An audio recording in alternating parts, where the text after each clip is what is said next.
In a recent interview with Vulture online magazine, Erykah Badu caused controversy when she claimed that she saw the good in Hitler.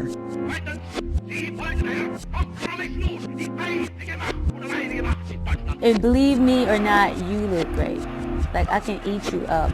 This statement caused a national uproar, where news media, such as The Guardian, Daily Mail, CNN, and even the likes of urban media outlet Complex, all condemned Erykah Badu for even mentioning the evil emperor's name. She was asked by interviewer David Marchese about separating art from the artist who made them. First, the interviewer mentioned comedian Louis C.K., who masturbates in front of multiple women without their consent, and calls this a form of art. Erykah responded, "I don't want to get scared into not thinking for myself. I weigh everything. I would have to really think about it and know the facts in each of those situations before I made a judgment." Next superstar was Bill Cosby, who has been accused by multiple women of drugging and sexually assaulting them. Erykah commented, "I love Bill Cosby, and I love what he's done for the world. But if he's sick, why would I be angry with him? Sick people do evil things. Hurt people hurt people." The journalist then stepped up. In controversial figures, as the next superstar on the hit list was the Nation of Islam leader, Louis Farrakhan, who has been accused of anti-Semitism. Erykah said, "I'm also okay with anything I had to say about Louis Farrakhan, but I'm not an anti-Semitic person. I don't even know what anti-Semitic was before I was called it. I'm a humanist. I see good in everybody. I saw something good in Hitler, yeah I did. Hitler was a wonderful painter." After making this comment, the interviewer was shocked and in awe as he couldn't believe what Erykah had said. Even when Erykah tried to justify her statement, the interviewer was quick to not give Hitler a pass, and waved his finger at Erykah for adding fuel to the anti-Semitism fire. Erykah has since responded to the media backlash, saying that only people with an open perception on life would really understand her comments. And for those who just read the abstract Erykah loves Hitler headline titles, she prays for them to one day have an open mind. However, at this point, any efforts of damage control are useless when facing the global pigeonhole mainstream media. We only have to look at what happened to YouTube star PewDiePie. But what made Erykah Badu make such an open comment? Moreover, what good if any does Erykah Badu see in Hitler? The answer lies in her controversial belief and religion. Definitely underrated. I have not had any close encounters and I'm pissed. And I'm trying to figure out what makes me not good enough for aliens. I definitely don't want to think it's anything negative about me, because I'm doing everything that you would possibly do to get abducted.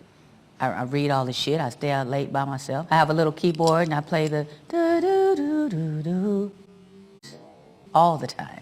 Erykah Badu is the official First Lady of neo-soul music, since breaking into the scene in 1997. Her debut album Baduism set the standard for what defined the new genre of sound that developed underground in the 1980s. Now as the global ambassador of the mysterious and mystical music, Badu has exploited her position by testing and defying the boundaries of what we call consciousness, whether it be through singing Happy Birthday to Swaziland Dictator King, to walking down butt naked on the road JF Kennedy was killed for her music video window seat. However, the real controversy of what makes Erykah Badu so controversial is her beliefs and her religion. In the world of music, even those who have not had the privilege of listening to the music have had no escape from hearing the name Erykah Badu. When the name is in the context of conversation or in reading, the infamous personality of Badu is always at the forefront of speculation. In countless of interviews, Erykah Badu has made her beliefs very public. Erykah Badu, whose name at birth was Erykah Abai Wright, was born and raised in Dallas, Texas. Badu is an adherent of the Nation of Gods and Earths, or the 5% Nation. Her language and lyrics are laced with 5% imagery.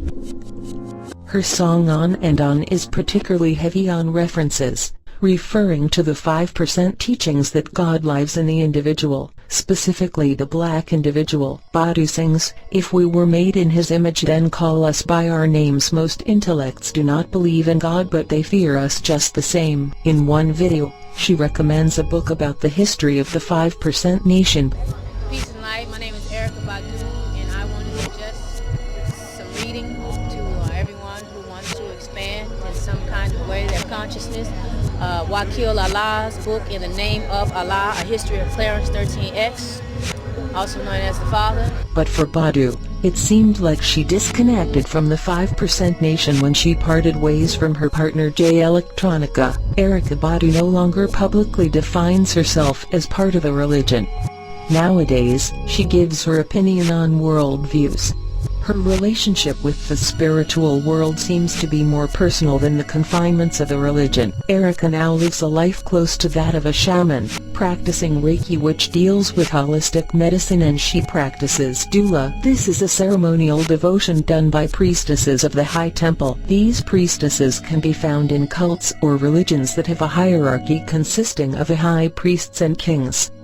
However, the art of doula is also practiced for outside of such systems, usually for personal trade. Erykah once said, "Personally, I don't choose any particularly religion or symbol or group of words or teachings to define me.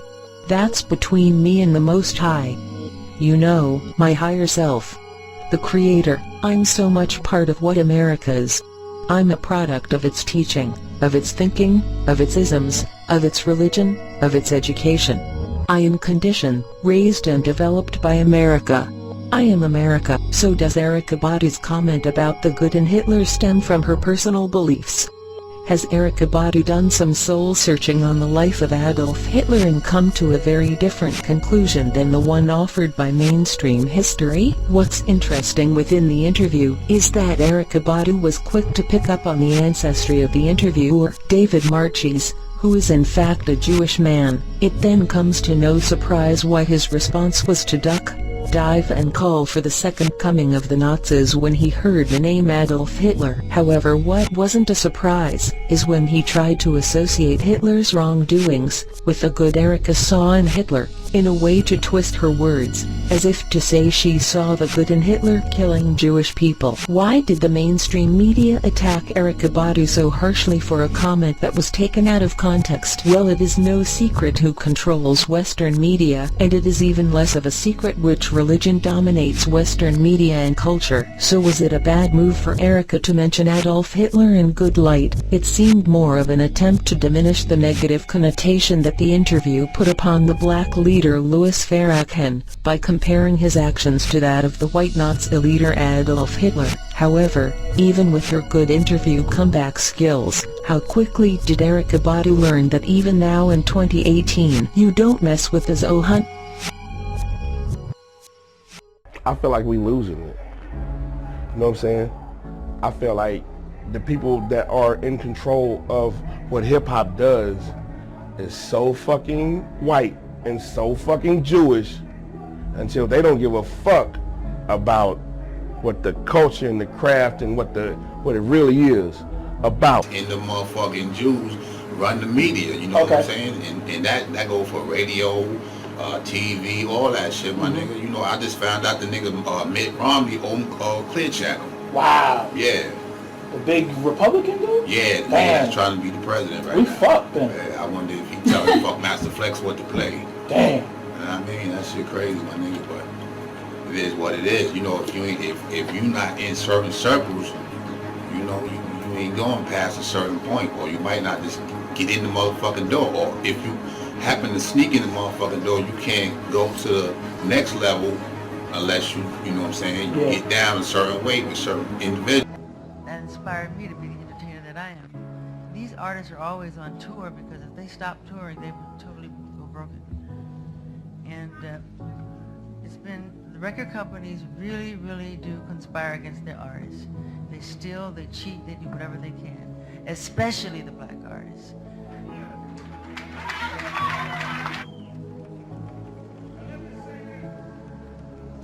Sony Tommy Mottola. Tommy Mottola is the president of the record division. He is a mean, he's a racist, and And he's very, very, very